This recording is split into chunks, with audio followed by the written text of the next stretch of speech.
Hey guys, welcome back. Welcome back to a video about the crazy V8 rear wheel drive Prelude that I'm in the process of making.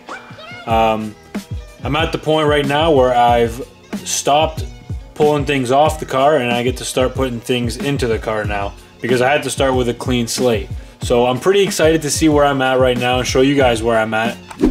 If you missed the past videos, I've pulled the engine, pulled the trans, and the interior is totally gutted. There's nothing left, and right now I'm going to show you guys what I've started to do. As you can see here, I started cutting some parts out of the firewall to make room for what I plan on using to power this project. And I've been using this cherry picker in the back that you can't really see because it's too dark, but I got a setup that I'm just going to show you. I'm going to show you what I got. So this is basically what I've been working with. This is the block that I'm going to be using, along with most of the parts that I'm going to be using. I've basically pieced all these pieces together just to get an idea of the size and what it's going to look like, and it's all for fitment purposes. This is not the transmission that I'm going to be using. This is just the shell of an automatic transmission that it bolts up. It's easy enough to work with right now, just to get an idea, because what I'm trying to do right now is to make this work in the engine bay. And this is close enough to what I need just to get an idea of how I'm going to make it work in this car. So just to give you a quick summary where I'm at, I've removed the front suspension, front subframe.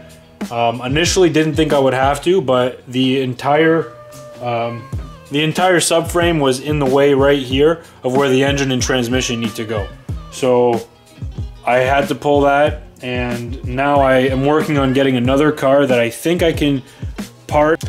So that car was a 1988 Mustang with a 5-liter in it, and we put it up on the hoist. I took some measurements, and I already had the measurements of this car, and they were awfully close. I mean, of course I'm gonna have to do some customization and some work, but the closest I can get to what this is already, the better, because then the less modification I have to do. So what we did was we contacted our guy who can get us parts and cars and whatever you need, and he quickly found a Mustang, and it's on its way here. My father-in-law made a good point. Where am I going to put this car? Because winter's coming and I don't want to work out in the cold on it, and all my tools are inside along with the cherry picker and everything's inside. So what I basically got to do is move this car forward and get ready, because when the Mustang comes, I'm going to be putting it right behind the Prelude. Now, I don't have the Mustang here, obviously, but I can give you an idea of what the difference was between the two subframes. So this is the Honda subframe with the steering rack, everything inside, and you can see that it bolted up right here and right here, and it pretty much goes straight across, right? It doesn't dip down at all. So it bolted right here, and again, it went straight across right there, and that's totally in the way. As for the Mustang subframe, it's going to be bolting in roughly to the same areas. I'm going to have to make adapter plates, but it dips down and it goes underneath the V8 because that's how it was in the Mustang.